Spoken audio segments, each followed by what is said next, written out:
C'est une pathologie difficile à explorer, qui est l'électro-hypersensibilité.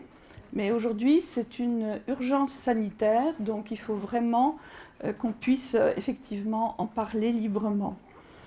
L'électro-hypersensibilité, comme la maladie de Lyme chronique, sont pour moi des maladies environnementales et elles sont mal évaluées par notre système de soins qui pousse ces pathologies vers la psychiatrisation. Or, pour moi, c'est extrêmement important de dire et de redire que ces maladies n'ont rien à voir avec des maladies mentales. Elles sont difficiles à comprendre par les médecins parce qu'effectivement, il y a un manque de formation réelle en biophysique.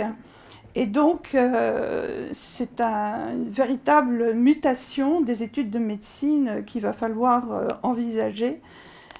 Et ça sera la tâche du professeur Bellepomme.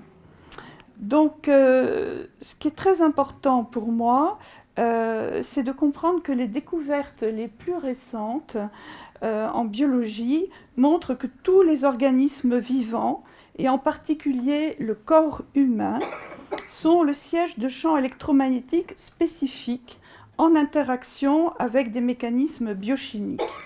En particulier, les cellules communiquent entre elles par des champs électromagnétiques extrêmement faibles, de l'ordre de 10 puissance moins 24 watts, qui jusqu'alors étaient indétectables. Nous comprenons donc pourquoi, très aisément, les champs électromagnétiques environnementaux, qu'ils soient naturels ou artificiels, influencent les phénomènes électriques et électromagnétiques du fonctionnement des organismes vivants et peuvent donc provoquer des effets biologiques. Cette compréhension a d'ailleurs débouché dans des pays comme la Russie ou l'Allemagne ou aux États-Unis sur des thérapies par champs électromagnétiques qui peuvent soigner effectivement des états inflammatoires ou des états infectieux sans aucun autre médicament. Donc c'est une petite révolution qui se fait.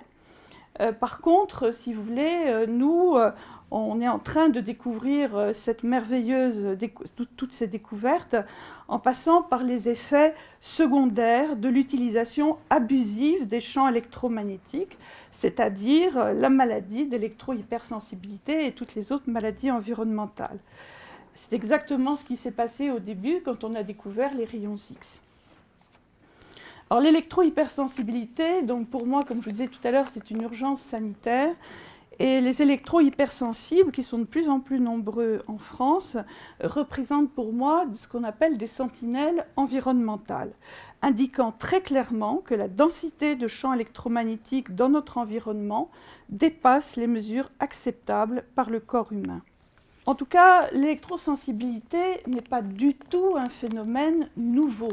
Il faut savoir que tous les pionniers, ingénieurs, chercheurs, médecins qui ont travaillé sur les champs électromagnétiques et sur l'électricité ont eu des symptômes comparables. Par exemple, l'exemple de Nikola Tesla, l'exemple de Georges Lakhovsky.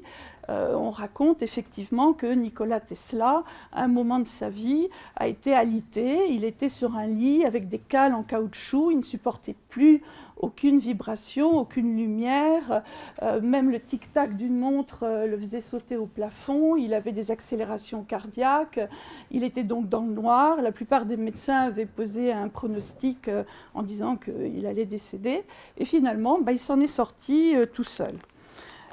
Mais effectivement, il a eu ce phénomène d'hypersensibilité aux champs électromagnétiques, qui est donc le fait des électrosensibles aujourd'hui. Donc, les électro-hypersensibles se caractérisent donc par cette hypersensibilité à toutes les formes de rayonnement. Ça peut être des rayonnements électriques. Moi, j'avais une patiente, elle ressentait une douleur quand sa mère ouvrait la plaque de la cuisinière électrique à 3 pièces de là. Vous avez toute forme de sensibilité, des gens qui ne supportent absolument pas la lumière électrique, qui ne supportent pas bien sûr les portables, les antennes relais, etc. En tout cas, ce qui caractérise, si vous voulez, c'est... alors, il peut y avoir toutes sortes de douleurs. La première chose qu'un électro-hypersensible vous dit, c'est qu'il ressent les ondes. Donc c'est pour ça qu'au départ, beaucoup ont été d'ailleurs psychiatrisés, parce que quand vous dites à un médecin que vous ressentez les ondes, en général, il vous prend pour un paranoïaque et vous allez directement chez le psychiatre qui vous met des neuroleptiques en route, du Risperdal, etc. Or, et au début, avec le professeur Bellepomme, on a beaucoup œuvré pour faire sortir des électro-hypersensibles qui étaient en psychiatrie, et ne croyez pas que ce n'est pas le cas encore aujourd'hui. C'est monnaie courante. Alors les ondes sont ressenties très différemment par chacun. C'est pour ça qu'au début, il fallait recueillir un peu toutes ces données. Et donc certains ressentent des coups d'électricité dans la tête, en particulier quand ils approchent un portable. C'est bien plus que de la chaleur, c'est vraiment des douleurs aiguës. Ça peut être dans la bouche aussi, surtout s'il y a une dent. Les problèmes dentaires sont réels. Moi, j'ai vu des personnes pleurer de douleur avec des problèmes de dents métalliques en bouche qui effectivement faisaient antenne. Et donc ça, c'était urgent de retirer la dent métallique. Les plombages aussi, dans un deuxième temps, les amalgames. Des personnes se plaignent effectivement de coups, de douleurs lorsqu'elles touchent un ordinateur ou n'importe quel autre appareil. Il y a des pertes de mémoire, de concentration. Les maux de tête donc, sont majeurs, surtout chez les enfants. C'est même souvent le seul symptôme qu'on va trouver chez les petits. Ils se plaignent d'avoir mal à la tête. Et d'ailleurs, quand vous prenez le TGV, moi ça m'a souvent frappé de voir tous ces enfants qui hurlent et les mamans se retrouvent obligées d'aller dans les fameuses plateformes qui sont aménagées pour les gens qui normalement devraient y téléphoner. Sauf que et dès que le TGV s'arrête et qu'elle sorte, on voit les bambins rigoler, etc. Le martyre est terminé. Donc, des maux de tête, mais il peut y avoir aussi toutes sortes d'autres douleurs, musculaires, articulaires. Des fois, vous aviez des plaques rouges qui apparaissent sur le cou. Mais ça peut être aussi des picotements, des fourmillements, notamment au niveau du visage, au niveau des mains, quand les personnes utilisent leur téléphone portable. Et on a vu toutes sortes de troubles, en particulier des troubles oculaires, dont on ne parle pas assez, avec des fois des hémorragies, des conjonctivites hémorragiques, des rétinopathies. Les douleurs d'oreille, les acouphènes, là aussi, sont également extrêmement répandues.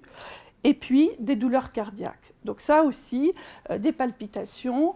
Et moi, j'avais une patiente, donc j'aime bien raconter ce cas-là. C'était une femme qui était artiste, qui travaillait chez elle. Et je l'ai soignée pendant 2 ans. Et au départ, elle venait pour de la spasmophilie. En général, la spasmophilie, moi, je traite par acupuncture. Ça se passe très vite, en 3 séances. Là, pas du tout. Après, elle a fait des douleurs articulaires multiples. Donc, on a fait des radios. Ça n'a jamais rien donné. Et puis, au final, elle a commencé à avoir des douleurs cardiaques, et notamment comme des coups de couteau, me disait-elle, dans le cœur, en pleine nuit. Donc, elle a atterri aux urgences à Ambroise-Paré. Elle a eu toutes sortes d'examens qui n'ont absolument rien montré. Et puis, un jour, je la vois arriver, grand sourire. Elle me dit, écoutez, c'est incroyable, je n'ai plus rien. Tous mes symptômes ont disparu, mais je n'ai vraiment plus rien. Et je peux même vous dire le jour et l'heure. Alors, le jour et l'heure, c'est le moment où ils ont démonté l'antenne relais en face de chez elle.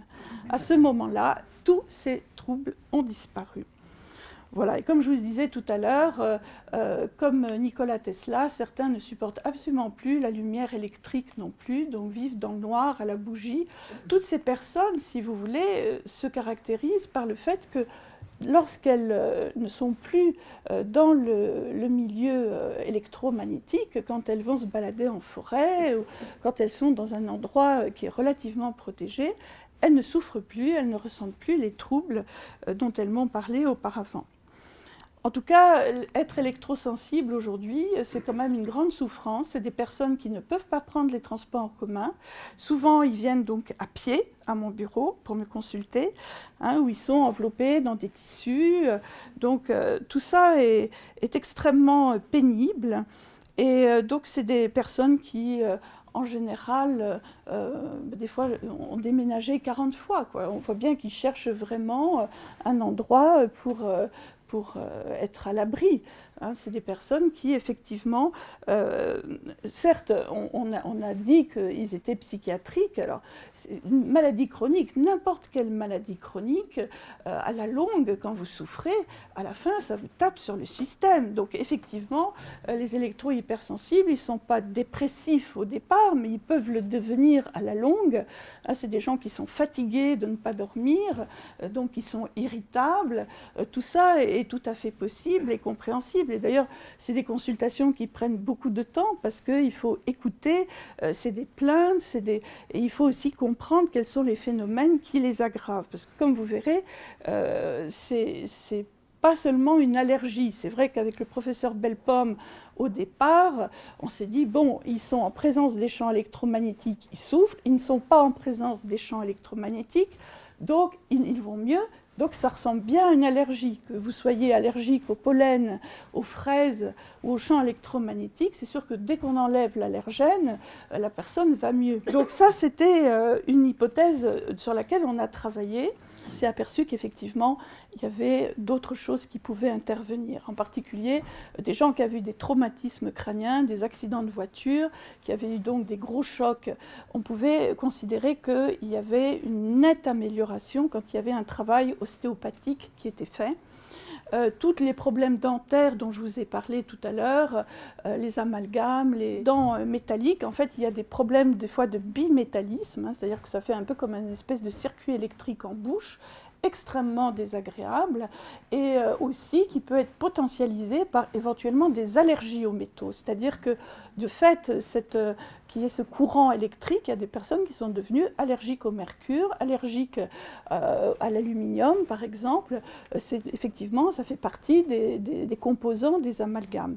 Et donc là encore, ça en rajoutait une petite couche. Et puis en troisième aussi cause que j'ai retrouvée, c'était la possibilité qu'il y ait un état infectieux, qui soit intriqué avec l'électro-hypersensibilité. Et ça, je vais vous expliquer après par quel phénomène. Donc, ces états infectieux, c'était la borréliose et la bartonellose, dont vous entendez maintenant parler de plus en plus, parce qu'effectivement, il y a une véritable pandémie mondiale au niveau de ces maladies qu'on appelle des maladies infectieuses froides. Et malheureusement, il n'y a pas que la borréliose, il y a d'autres pathogènes, et pour ne citer que Borrelia, Bartonella, Babesia, il y a aussi les ehrlichioses, les rickettsioses, les néorickettsioses, et en plus, mycoses, virus et parasites. Donc, tout ça, pour moi, peut être pris, on peut comprendre, si vous voulez, cette situation aussi, par l'augmentation des champs électromagnétiques environnementaux qui gênent tous les êtres vivants. Donc, si vous voulez, il n'y a pas que l'humain qui est dérangé. Les animaux sont dérangés, les végétaux sont dérangés. Il y a de plus en plus de pathologies dans le monde qui nous entoure. Voilà, alors au départ, qu'est-ce qu'on a fait comme investigation? Parce qu'il faut savoir quand même qu'il y a des tests biologiques que l'on peut faire. Donc à l'époque, moi je travaillais sur un bouquin américain qui s'appelle The Nutrients Power de Bill Walsh et qui parlait effectivement de l'histamine. Et j'ai utilisé ce test de l'histamine quand j'ai vu les premiers électrosensibles arriver et je l'ai donc utilisé. Et à ma grande stupeur, énormément de patients avaient effectivement une histamine élevée. Et après, quand on a fait l'étude avec le professeur Bellepomme en 2009-2010, on s'est aperçu que effectivement, ce taux d'histamine était dans 42% des cas très élevé. Et je pense que c'est un des meilleurs biomarqueurs de l'électro-hypersensibilité. Dieu merci, ce n'est pas le seul. Donc, il y a d'autres. Donc, il y avait les protéines de choc thermique, il y avait la S100B, qui est un marqueur d'ouverture de la barrière hémato-encéphalique. Il y avait la CRP ultrasensible. Et puis, donc après, il y en a eu d'autres, je ne vais pas tous vous les énumérer. Et puis, il y a eu surtout l'encéphaloscan. L'encéphaloscan, pour moi, était certainement un des examens les plus intéressants. En tout cas, je travaillais dessus, moi, avec ce test sur les migraines. Et si vous voulez, quand les électro-hypersensibles sont arrivés en disant qu'ils souffraient de migraines atroces, que rien ne pouvait soulager, parce que ça aussi, c'est une caractéristique particulière, c'est-à-dire que vous pouvez prendre tous les médicaments indiqués dans les migraines, il n'y en a pas un seul qui est efficace sur ce type de migraines, qui sont permanentes, qui sont vraiment des summums de douleur. Et donc, dans cet examen que j'utilisais pour faire les explorations des migraines, les résultats qui sont revenus étaient exactement l'opposé de ce que je voyais habituellement. C'est-à-dire qu'au lieu d'avoir un cerveau très inflammé, comme on le voit donc dans les migraines classiques, on avait au contraire un cerveau qui était complètement bleu et jaune, c'est-à-dire il n'y avait pas de vascularisation, c'était une hypovascularisation. Et à ce point-là, si vous voulez, j'avais jamais vu. Donc effectivement, quand le professeur Bellepomme m'a demandé quel test je faisais, je lui ai parlé de l'encéphaloscan. Et l'encéphaloscan, ce qu'il faut savoir, c'est qu'il y avait donc eu des examens qui avaient été faits sur la circulation cérébrale avec des champs électromagnétiques. Au microscope électronique, ce qu'on voyait, c'était un empilement des globules rouges, ce qui correspondait effectivement à ces images d'hypovascularisation qu'on voyait à l'encéphaloscan. Donc pour moi, ça corroborait parfaitement les images qu'on voyait. Si vous voulez, là aujourd'hui, je suis extrêmement inquiète parce que je soigne quand même pas mal de patients électrosensibles depuis maintenant plusieurs années. Et ce que je voyais, c'était quand même qu'avec tous les traitements qu'on mettait en place, il y avait une bonne amélioration, petit à petit, ça s'arrangeait. Et là, depuis à peu près 1 an, je suis très ennuyée parce que les personnes refont des encéphaloscans qui sont moins bons que ceux qu'ils faisaient auparavant. Ce qui, pour moi, est un indicateur. C'est pareil, il y a à nouveau des marqueurs, des biomarqueurs qui s'élèvent alors qu'ils étaient mieux. Et donc, pour moi, il y a un processus environnemental qui est en train de s'aggraver. Et donc, il faut absolument tirer la sonnette d'alarme. Et donc, je vais vous donner là quelques cas bien typés des patients que je vois depuis 1 an pour que vous compreniez, que vous saisissiez la gravité de la situation que nous sommes en train de vivre. Je vais vous donner le cas d'une dame qui, effectivement, est venue me voir il y a quelques mois. Et donc, les cas que je vais vous donner, c'est effectivement, comme disait Maxence Layet très justement tout à l'heure, c'est lié aux conditions de travail. Donc, c'est vraiment le monde du travail qui est en train de devenir très toxique. Et par exemple, j'avais un ami qui est neurologue, qui travaille dans un service de neurologie, et quand il a appris tout ce que je faisais, il m'appelle et il me dit « Mais est-ce que tu crois que le fait d'avoir mis mon téléphone portable dans ma poche de blouse sur le cœur, ça a pu déclencher l'arythmie que j'ai, parce que depuis 3 ans, je suis traitée par anti-arythmique ». Je dis oui, bien sûr, pour moi ça me paraît tout à fait possible. Et du coup, il me dit, mais alors comment on fait? Parce que moi maintenant j'ai 2 téléphones portables, un dans chaque poche, je suis entourée, j'ai 3 DECT, et puis il y a la Wi-Fi partout, y compris dans les chambres des patients à l'hôpital. Et ça devient quelque chose d'extrêmement difficile pour les électro-hypersensibles, c'est qu'il y a un tel degré de rayonnement électromagnétique dans les hôpitaux que la plupart ne peuvent pas être hospitalisés. Ils ne peuvent pas rester dans une chambre d'hôpital. Et donc ça devient là aussi quelque chose de complexe à prendre en charge. Donc voilà. Et donc le cas dont je voulais vous parler, c'est une dame qui est âgée de 39 ans, qui travaillait dans une grande entreprise à Paris. Elle était en pleine santé, jamais aucun problème, elle n'avait pas de portable, elle n'avait pas d'antenne relais à côté de chez elle, tout allait bien, jusqu'au jour où, en décembre 2014, ils sont venus installer 4 antennes 4G à 90 mètres de son bureau, donc vraiment juste en face. Et à partir de là, en l'espace d'1 mois, elle a développé des troubles qui étaient absolument spectaculaires. Donc le 15 janvier, soit 1 mois après le début de la mise en route des antennes 4G, elle ressent des picotements au niveau du visage, des mains, puis de violents maux de tête alors qu'elle n'avait jamais souffert de migraine, puis des vertiges apparaissent et des cloques de lymphe qui apparaissent aussi au niveau des poignets et des chevilles, et un érythème de tout le corps, c'est-à-dire qu'elle était comme brûlée. hein.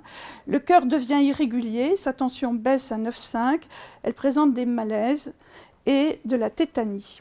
Des visiteurs extérieurs qui viennent dans son bureau disent également ne pas se sentir bien.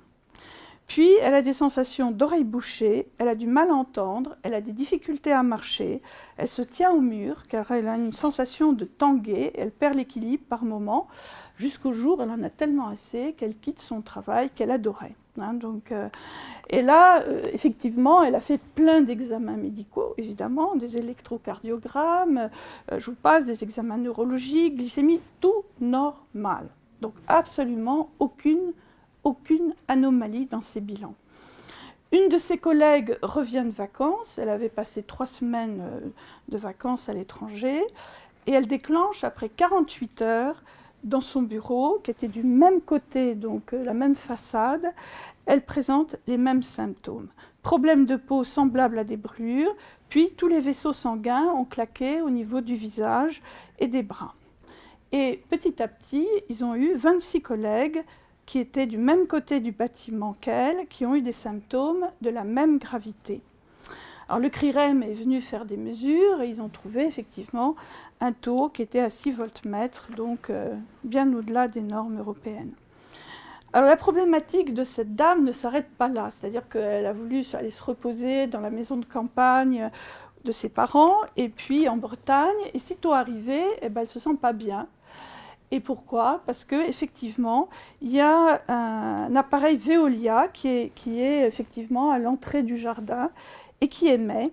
Hein, c'est une tête émettrice GSM, un peu comme celle qu'on va avoir avec les compteurs Linky, n'est-ce pas? Donc, elle m'a signalé donc, que beaucoup de ses collègues qui, eux, ont continué à aller dans leur bureau, parce qu'elle, elle a craqué, mais les autres ont voulu absolument continuer leur travail, avaient développé des accidents vasculaires cérébraux, des troubles auditifs ou neurologiques. Donc, quand même, situation pour moi très grave. Par rapport à la toxicité de l'exposition sur le lieu de travail, il faut noter aussi que beaucoup de personnes qui travaillent en open space, ça c'est archi classique, se retrouvent avec des phénomènes d'électro-hypersensibilité quand on les déplace près des bornes Wi-Fi. C'est-à-dire que pendant 10 ans, ils ont travaillé dans le même espace sans avoir aucun souci. Le jour où on les déplace près de la borne Wi-Fi, là, ils déclenchent une électro-hypersensibilité terrible. Et je veux rapporter aussi le cas d'une hôtesse de l'air. Donc ça, c'est un cas un peu particulier parce que cette personne n'était pas électro-hypersensible. Elle travaillait donc dans un aéroport comme hôtesse d'accueil et elle a eu donc un anévrisme cérébral qui a été opéré en urgence parce qu'il s'était fissuré. Et quand je lui ai demandé comment elle travaillait, quel était son poste de travail, elle me dit vous savez, la borne Wi-Fi, elle est juste sous mon bureau, au niveau du comptoir. Et d'ailleurs, il y a des personnes qui viennent, qui posent des questions, puis soudain, pouf, ils s'évanouissent. Ah bon? Donc, voilà. Donc, c'était... et après, donc, je lui dis, mais vous n'êtes pas toute seule à ce bureau. Le reste de l'équipe va comment? Elle me dit, il y en a 2 qui sont décédés de cancer du cerveau. Il y en a une qui a un cancer, je vérifie. Il y en a une qui a un cancer du sein qui est métastasé maintenant au cerveau. Et puis il y en a un 4e, il a un kyste bénin. Donc pour vous dire qu'effectivement, et personne ne s'inquiète de la situation. Tout ça, et effectivement, je vous dis, c'est au cours d'un interrogatoire, on découvre la situation. Alors, maintenant, il faut que je fasse un peu vite. J'aurais voulu parler des enfants quand même, ça me tient beaucoup à cœur. Les enfants, si vous voulez, ils se plaignent donc de maux de tête, on a vu, mais il y a des fois aussi des choses beaucoup plus graves. Moi, en 35 ans de carrière, je n'ai jamais vu d'enfants avoir des AVC. Or, en fait, maintenant, du fait que les adolescents dorment souvent avec leur portable sous l'oreiller, c'est une pathologie qu'on voit apparaître chez des jeunes. Et ça, les accidents vasculaires cérébraux, excusez-moi, il y en a plein en ce moment. Pour moi, c'est très clairement lié à l'utilisation du portable comme ça, au niveau de la tête. Vous voyez, tout le monde le fait encore, même si on donne des informations. c'est difficile. Et les enfants petits, si vous voulez, les tout petits, c'est vrai qu'on m'a amené là récemment un enfant qui était classé autiste par tout un aéropage de spécialistes. Et puis finalement, la maman me dit, voilà, la maîtresse dit qu'il a les yeux dans le vague, qu'il ne lit pas de conversation avec les autres enfants, il ne dit pas de grands mots, etc. Et puis ce petit bonhomme de 3 ans, je lui souris, il me sourit, je le regarde dans les yeux, il me regarde dans les yeux, je lui pose une question, il répond. Je dis à la mère, mais votre enfant, il n'est pas du tout autiste. Elle me dit, ah oui, c'est vrai, il est beaucoup mieux depuis qu'on lui a retiré la tablette, parce qu'on a son oncle qui est électrosensible et qui nous l'a conseillé. Voilà. Donc ça, c'est des choses, si vous voulez, et l'autisme est en pleine explosion, donc il faudrait peut-être déjà commencer par supprimer les tablettes aux enfants. En tout cas, c'est urgent d'appliquer le principe de précaution et de prévenir effectivement le système scolaire, les parents, de la dangerosité réelle des tablettes, des téléphones, de la Wi-Fi chez les tout-petits. Et également de prévoir une prévention pour les femmes enceintes, comme l'a très bien expliqué Maxence. En tout cas, quelles sont les hypothèses? Parce que donc je suis censée vous parler des solutions, mais les hypothèses d'explication de cette électro-hypersensibilité, donc il y a eu une étude énorme qu'a fait le professeur Bellepomme avec plus de 1500 cas, donc tout ça c'est bien étayé. Le professeur Martin Pah, lui, évoque une stimulation des canaux calciques voltage dépendants, ce qui entraîne, si vous voulez, une libération, une rentrée massive du calcium dans la cellule, qui également entraîne un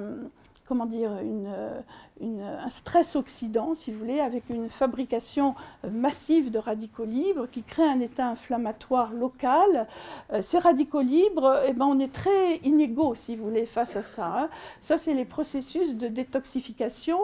Ça s'apparente également à des problèmes de polymorphisme génétique. Vous avez ceux qui détoxifient très bien et puis ceux qui détoxifient pas du tout ou très mal.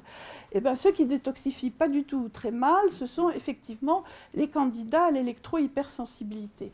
Parce que là, effectivement, ils vont avoir beaucoup de mal à éliminer ces radicaux libres qui créent donc une espèce de cercle vicieux.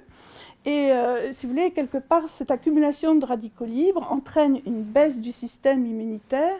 Et d'après donc le professeur Montagnier, vu qu'il y a également une ouverture de la barrière hémato-encéphalique, la voie des germes est ouverte. Et donc des bactéries peuvent tout à fait s'installer dans le cerveau et créer là à nouveau des états inflammatoires qui vont encore renforcer la sensibilité au champ électromagnétique.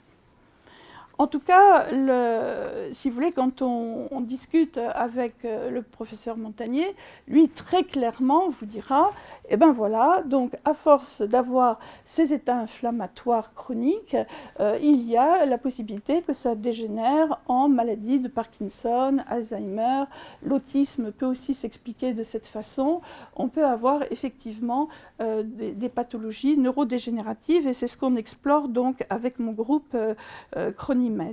En tout cas, les solutions thérapeutiques, si vous avez bien suivi, c'est effectivement de retirer les amalgames dentaires et les dents métalliques qui posent problème en bouche. Ça, c'est extrêmement important.